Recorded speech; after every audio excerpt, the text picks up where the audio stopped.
livro de Neemias, capítulo 4. Os nossos versículos serão do 15 ao 21. Aí vai ser a base para o desenvolvimento de todo o sermão desta noite. Dando sequência de onde nós estávamos, a partir daqui que possamos continuar a meditar na palavra do Senhor, para que Ele possa continuar a falar ao nosso coração, agora através da mensagem pregada. Deus lutará por nós. Você pode ter certeza disso. Alguém pode impedir Deus de realizar os planos que Ele tem para a sua vida? Pense um pouco, reflita melhor. Uma frase simples. Alguém pode impedir Deus de realizar os planos que Ele tem para a sua vida? As promessas que o Senhor tem para a sua casa, os sonhos que Ele tem colocado no nosso coração para esta congregação, que isso possa ficar bem estabelecido no nosso coração aqui nesta noite. Ninguém pode impedir os planos de Deus na nossa vida. Deus, Ele não vai ser impedido de agir. A sua vontade, ela não vai ser contrariada. Deus tem para a sua vida, para nós, uma obra que Ele precisa concluir, que Ele precisa terminar. A obra de Deus continuará e Ele frustrará os planos dos nossos inimigos.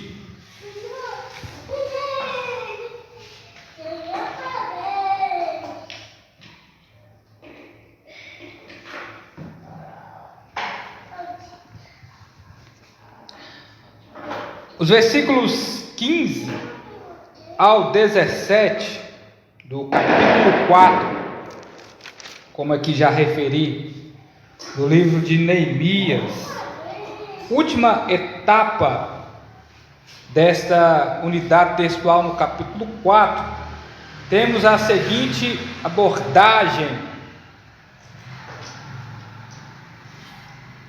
que nos refere assim: quando os nossos inimigos souberam que tínhamos sido avançados e que Deus tinha frustrado os planos deles, voltamos todos ao muro, cada um para o seu trabalho.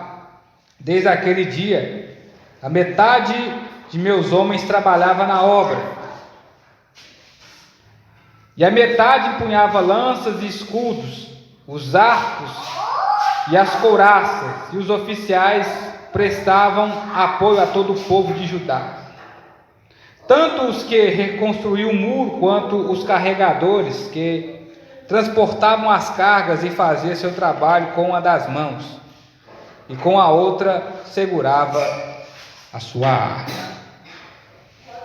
Pois bem, temos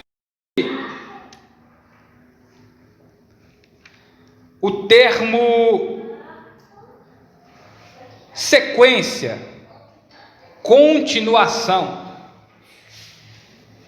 Isso implica pelo fato que a obra de Deus, ela tinha sido embargada, paralisada por um tempo, interditada, diferente de muito daquilo que acontece no nosso país, não porque havia irregularidades, não porque alguma coisa estava fora do planejado, mas houve esse pequeno percalço,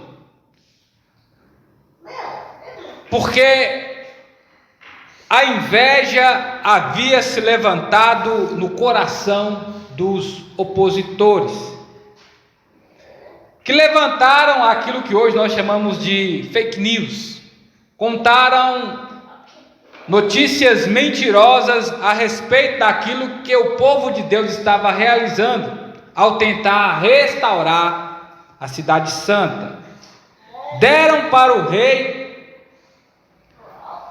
uma abordagem, um assunto que era descabível, que não era o que estava acontecendo, não era o que estava havendo ou sendo executado.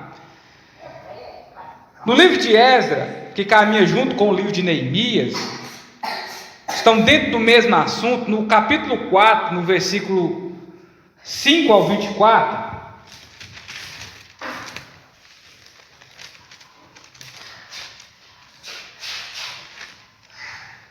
você vai entender o contexto sobre o que está sendo apresentado.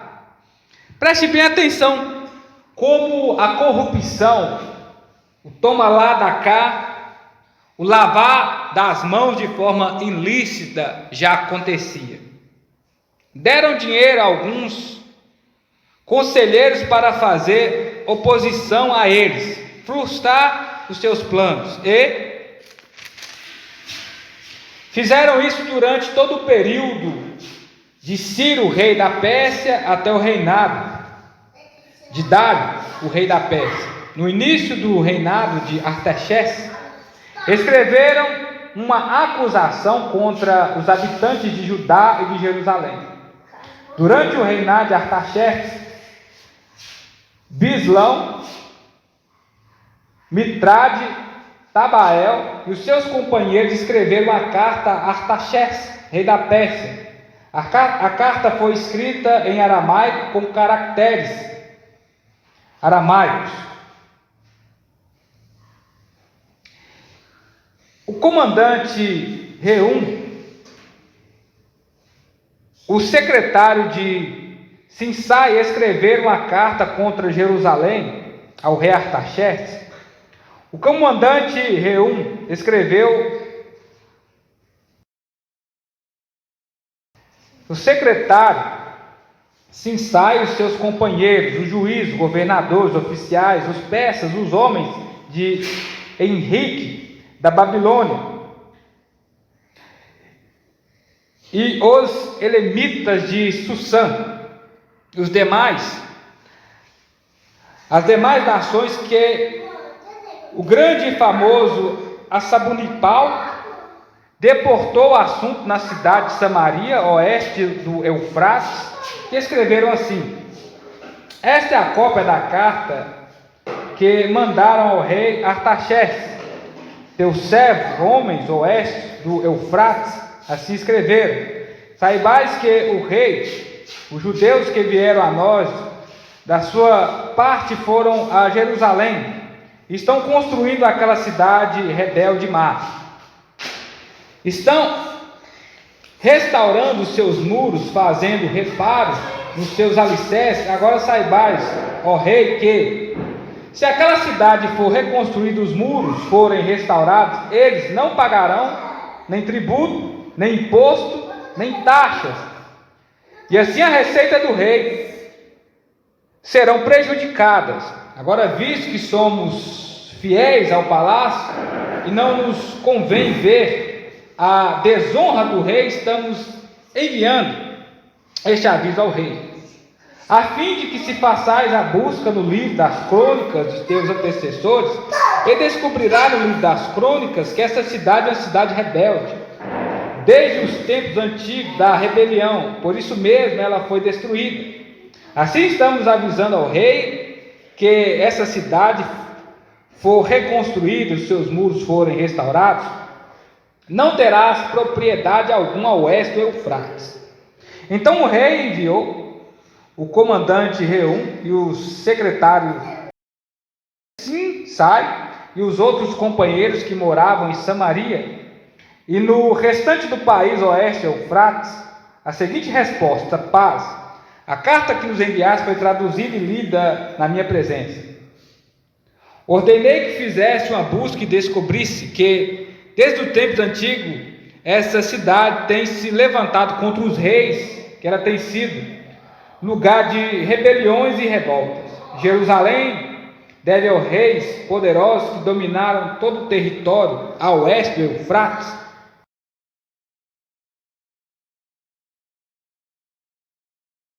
Pagavam tributos, impostos e taxas. Ordenei a esses homens que parem a obra e que a cidade não seja reconstruída, enquanto eu não ordenar. Cuidado para não seres negligentes nisso, que não haja um prejuízo nos interesses do rei.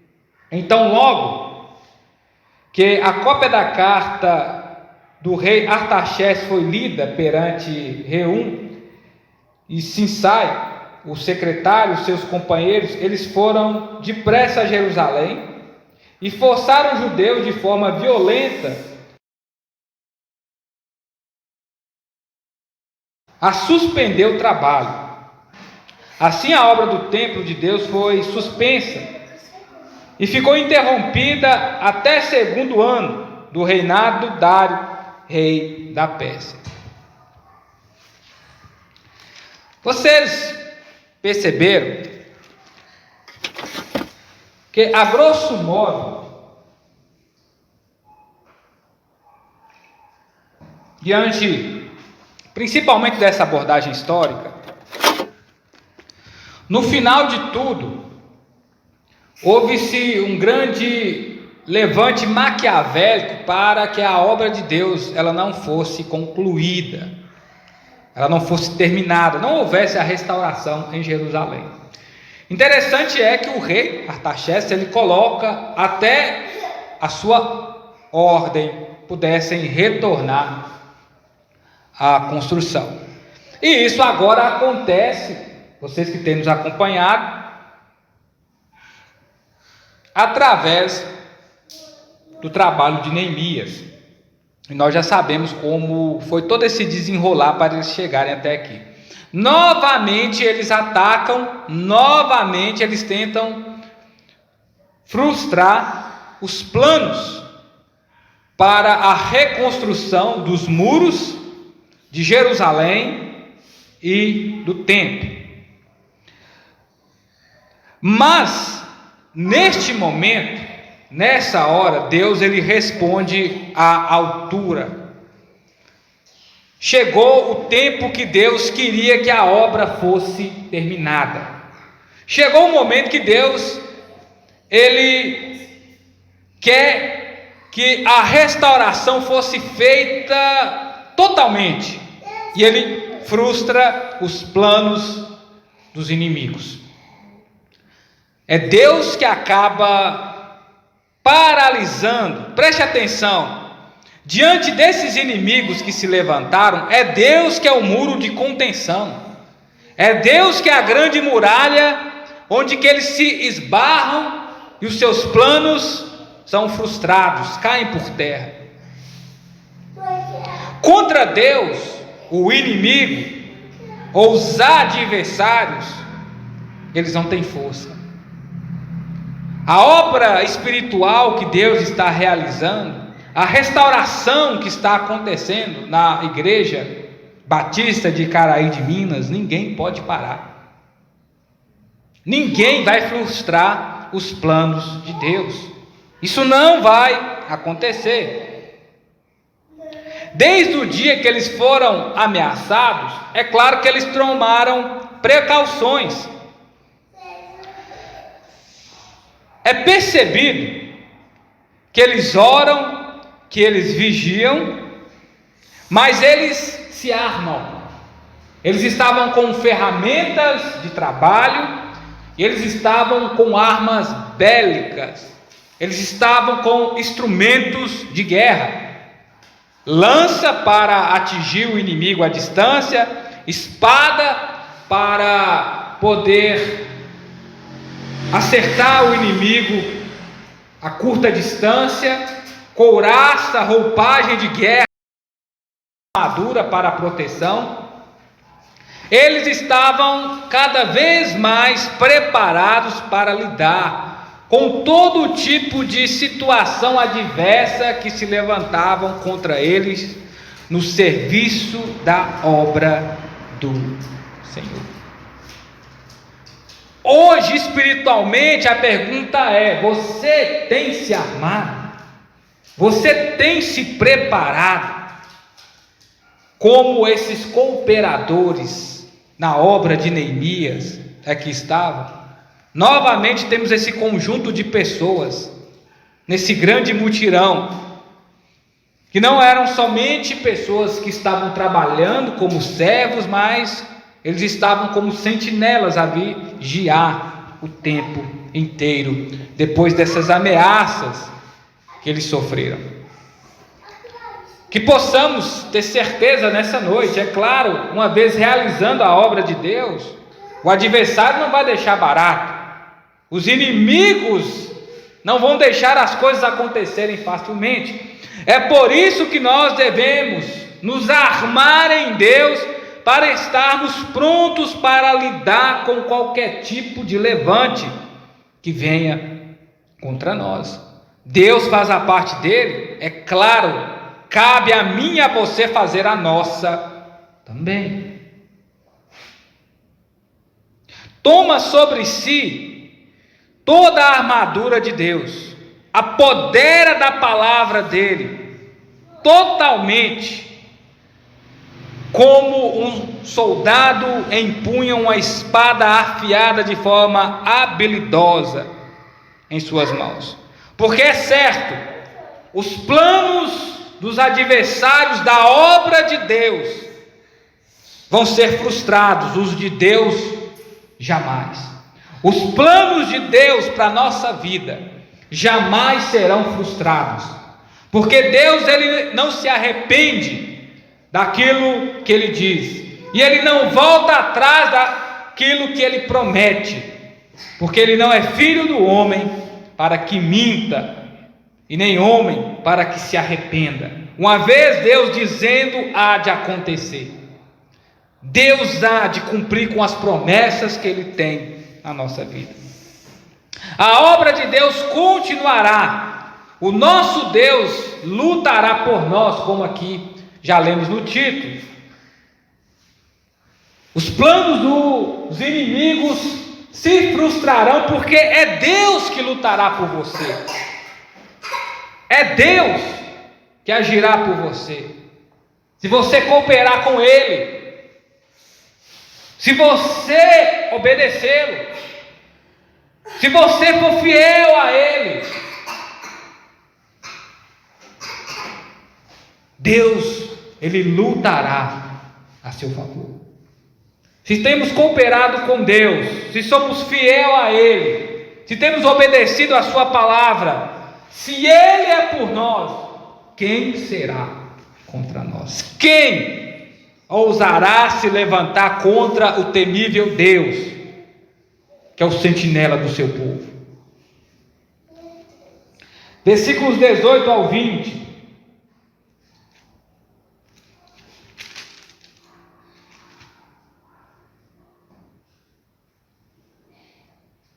Cada um dos construtores trazia a espada à cinta, e assim trabalhava na construção. E o que tocava a trombeta estava ao meu lado. E eu disse aos nobres, aos oficiais e ao restante do povo: a obra é grande, extensa, nós estamos separados do muro, muito distante uns dos outros. Em qualquer lugar em que ouvistes o som da trombeta, dali vos ajuntarei a nós, o nosso Deus lutará por vocês.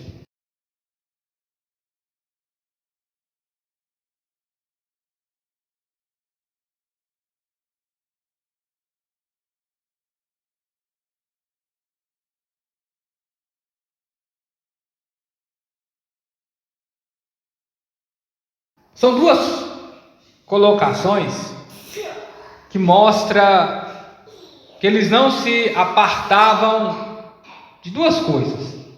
A primeira era de Deus. A segunda era da arma de proteção com instrumento de trabalho. Eles estavam empunhando na mão espada, lanças. O muro era extenso, a obra era grande. Eles estavam em vários grupos, construindo, fechando as brechas do muro. Eram muitas pessoas, era realmente um grande mutirão. Quando a espada não estava na mão, ela estava na cintura. Não poderia haver descuido. Às vezes, pela falta de disciplina, que é o mesmo que falta de atenção, um soldado morre ou ele coloca o pilotão em perigo. Exemplo, talvez ele sai e anda com o coturno desamarrado, a bota. Ele pode tropeçar e desequilibrar todo o pilotão. Ele pode sair do seu ponto onde que ele se encontra ali, da sua guarida, deixa a sua arma, está desprotegido, ele topa com o inimigo. E aí há problema. No filme do soldado Ryan, em um momento lá que eles estão guerreando, vem uma bala e bate no capacete de um soldado. O outro vira para ele e fala assim: nossa, se você não tivesse com o capacete, a bala teria perfurado o seu crânio. E aí ele tira um capacete e fala assim: nossa, não é que é mesmo? E aí outra bala vem e mata o soldado. Então, em tempos de perturbações, em tempos, podemos dizer, de guerra, onde que Deus está nos fazendo avançar, onde que Deus está nos levando a construir alguma coisa, nós não podemos ficar distraídos. Não dá.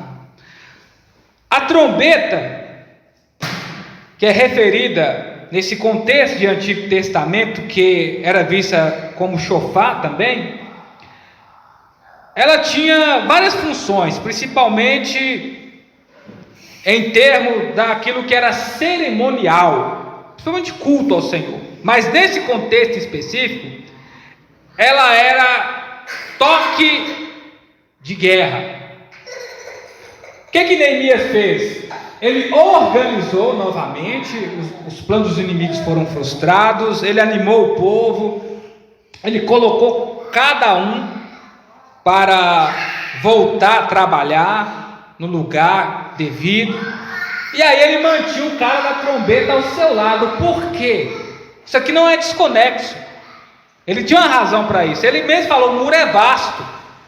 Se esses inimigos aparecerem, o que acontece? A trombeta vai soar, vai tocar o alerta. Alguém vai lá e vai bater a sirene. Alguém vai lá e vai ativar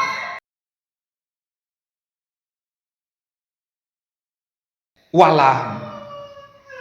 Porque alguém está à espreita, o perigo está rondando, o mal apareceu. Por isso que ao ouvir o som da trombeta, nós ficar desatentos. Temos que entender que Deus está nos chamando a atenção.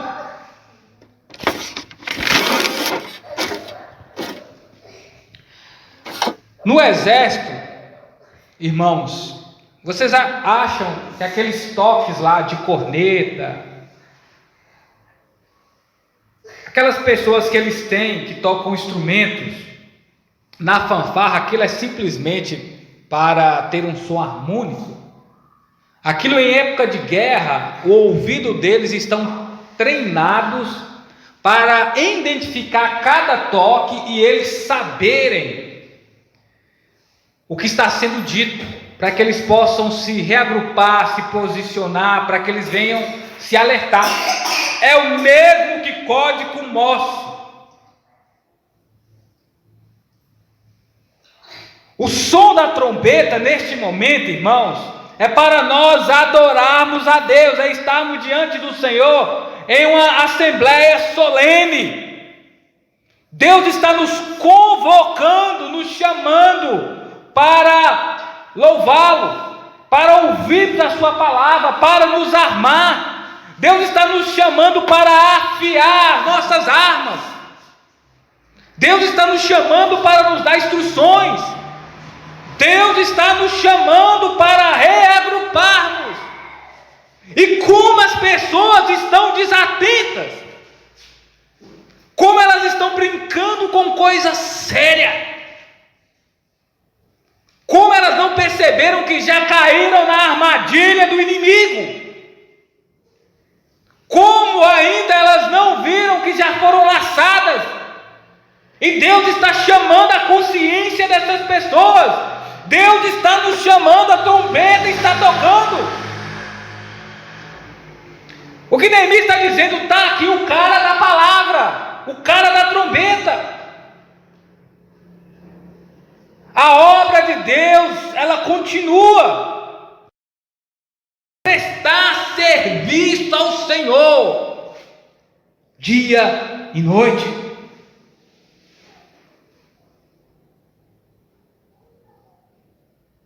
A obra é grande, irmãos, extensa. Você tem que estar pronto quando o alerta chega, quando Deus chamar você.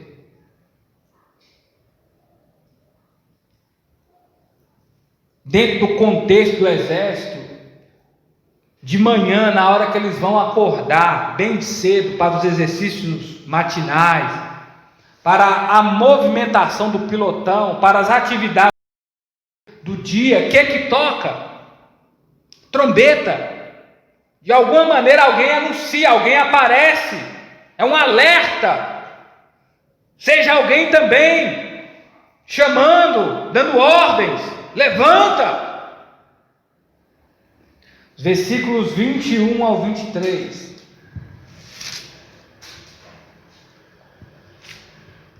Assim continuamos o trabalho, sendo que a metade dos homens empunhava lanças do alvorecer até a noite. Nesse dia eu também disse ao povo: cada um de vós deve ficar de noite em Jerusalém com o seu ajudante. De noite eles nos servirão de guarda e de dia trabalharão.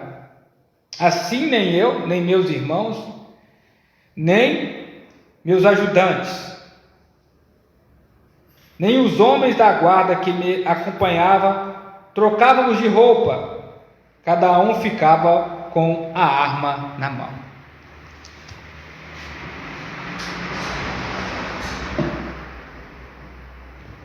O trabalho era exaustivo, era longo, e provavelmente eles terminavam quando o sol se punha, já à noite.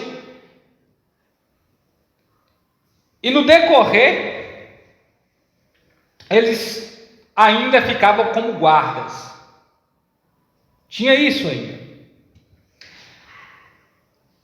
E o mais importante do que está havendo, dentro desse prazo de entrega, não é isso? Dessa conclusão do trabalho, os percalços, desafios, imprevistos. Dentro desta linha, talvez a gente pense: nossa, eles nem trocavam de roupa. Já ali virava o turno e tinha dois ali, era o servo e seu ajudante, coisa desse tipo, já ficavam como guarda e de manhã já iam trabalhar. Mas o interessante não é esse fato, mas era que eles não deixavam a arma. Eles não deixavam a arma. Estava ali, ao alcance, é só precisar estar ali. Quantos de nós, irmão, não sabem para onde fica a palavra de Deus? Quantos que ouvem a palavra só quando aparecem no culto? Como que essas pessoas estão se preparando? Como que está a espiritualidade dessas pessoas? Como que elas se encontram? Como que elas vão lutar? Como que elas vão vencer o pecado? Como que elas vão se santificar diante de Deus? Como que elas vão amadurecer? Pensa, não tem jeito. É a mesma coisa que houve com muitos exércitos que morriam de fome, ficavam dias na guarida e ninguém ia lá alimentá-los, eles morriam de fome, estavam fracos. Na hora que o exército chegava, o inimigo, eles eram vencidos, ou senão o próprio adversário vinha e minava o suprimento deles. Talvez é isso que está acontecendo, você está sendo minado, seu suprimento está acabando. Você tem que voltar à obra do Senhor, às suas atividades. Temos tanta determinação para passarmos horas trabalhando no serviço secular, estudando. Temos tanta prioridade naquilo que nos interessa e a obra de Deus. Quanto tempo você tem passado com Deus? A sua determinação nisso, ela tem prevalecido? Você tem sido uma pessoa vigorosa? Perseverante? Fiel? Eles continuam na vigília noite adentro. Eles estão cooperando juntos como uma equipe no serviço. Nós somos um pilotão, irmão, de soldados, trabalhando, cooperando, servos e servas do Senhor. O que mais toca profundo aqui é o versículo 23, onde que ele diz: assim nem eu, nem meus irmãos, não somos simplesmente cooperadores, colegas, servos sem saber quem é um ou outro, nós somos irmãos. Nós estamos trabalhando para o nosso Pai. Toma exemplo como Jesus, ele falou assim: o meu Pai trabalha de noite, por que eu descansaria? Meu Pai trabalha de noite, a minha comida, a minha bebida é fazer a obra daquele que me enviou. E o tempo é agora. Jesus falou, depois que a noite chegar, nada dá para se fazer. E outra coisa, talvez você está tentando fazer sozinho, também não dá. Ele fala, sem mim nada podeis fazer. Cada um tem que tomar a palavra de Deus na mão, está no coração.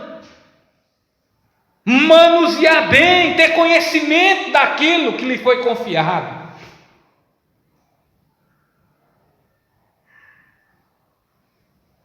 A obra é grande, contamos com a ajuda de vocês. Todos que o Senhor tem tocado no coração, todos aqueles que Deus está falando, todos aqueles que estão ouvindo essa mensagem, Deus está conclamando você. Deus está querendo te usar como uma flecha na sua mão.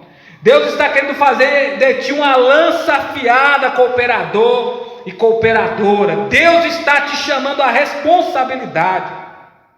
Como voz profética nessa noite, como som de trombeta, no nome santo de Cristo Jesus, nosso Senhor, a essa congregação, Deus está chamando cooperadores. Deus está conclamando parceiros. Uma vez ouvindo a voz do Senhor, não endureça o seu coração, porque tenho algo para te dizer com toda certeza. O seu trabalho no Senhor não será em vão. O seu sacrifício vai valer a pena. O seu esforço, ele será recompensado.